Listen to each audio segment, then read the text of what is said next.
Welcome to Virtual Sales Made Easy. Today I am talking about prep and mindset for virtual sales.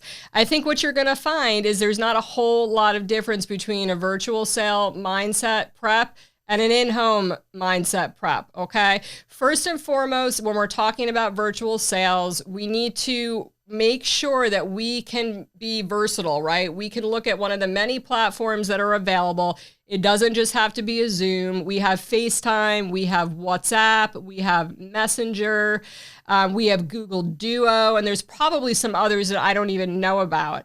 I learned them by trial and error. I learned them as I went. Sometimes a client would recommend, oh, well, I have Google Duo, and I had never heard of that, but I was able to get on it within 2 minutes and figure it out. So don't be afraid to try new platforms. Don't be locked into one platform over the other. As with anything, you have to be a chameleon in this business. You have to be able to shift around. And so for virtual sales, pick a platform. If you like one, recommend it. But just know that maybe 30% of the people are going to do Zoom and the rest are going to want something else. Okay, so you need to be able to shift into the different platforms. Second, you want to make sure that you have stable internet connection. I know a lot of us take that for granted, but if you're on the road, like one day you might be running in person and then you might be running a few Zooms and you stop on the side of the road, you need to make sure that you have stable internet connection.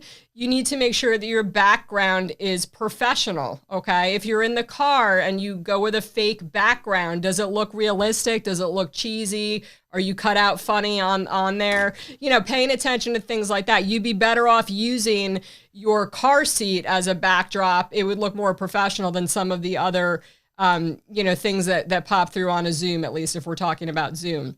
But whatever it is, making sure that you're one-on-one with that client, just like you would be in their home. They have to feel a sense of privacy. They have to feel comfortable to talk to you about these personal details about their financial situation, about their why, giving you their social security number, their date of birth, their banking account information.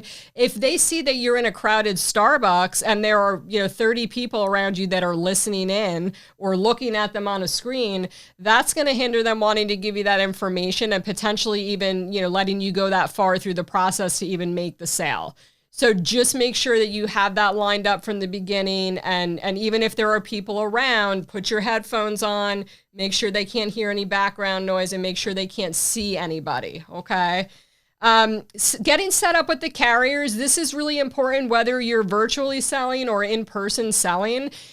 You have to be ready to go to get on the carrier sites to write electronic applications, okay? If you get into an appointment, whether it's virtual or in home, and you don't know how to get on Americo's e-app and write it, you're not going to be able to service that client, okay? So make sure, you have the handful of carriers that your manager recommends to you. I'm going to get into my carrier recommendations in another segment for virtual sales. But make sure that you have those ready to go so that you're able to move forward when you do get to that point where you can, close a sale and assist the client instead of leaving that on the table. Mindset in general with virtual sales, what we need to keep in mind is that some of the world is kind of fed up with virtual sales. They just want things to get back to normal. They want more of that one-on-one connection. So for those clients, you still might want to go out in person, right? If you offer them a chance to do a Zoom or an in-home and they pick an in-home, it's probably because they don't want to deal with Zoom or the technology. So you do need to be prepared in those situations. But even on the situations when they are done with virtual sales, right? Or they've had a day where they're on Zooms all day long and they just want to do a quick FaceTime, that's okay. You want to meet the client where they're at and you want to be compassionate, and you maybe want to talk a little bit about how are you feeling about the way our world is going? How does it feel in the virtual world? I'll make jokes about that. Some people are like, I love it. I work at home this way. It's awesome. And then you can notice in those appointments, there's not a whole lot that's different because they've really bought into this whole idea of virtual life, right? But then if you have people that are like, oh, I'm so fed up with it. I work on it all day. This is like the last thing I want to do. I want to go out of my way to thank them.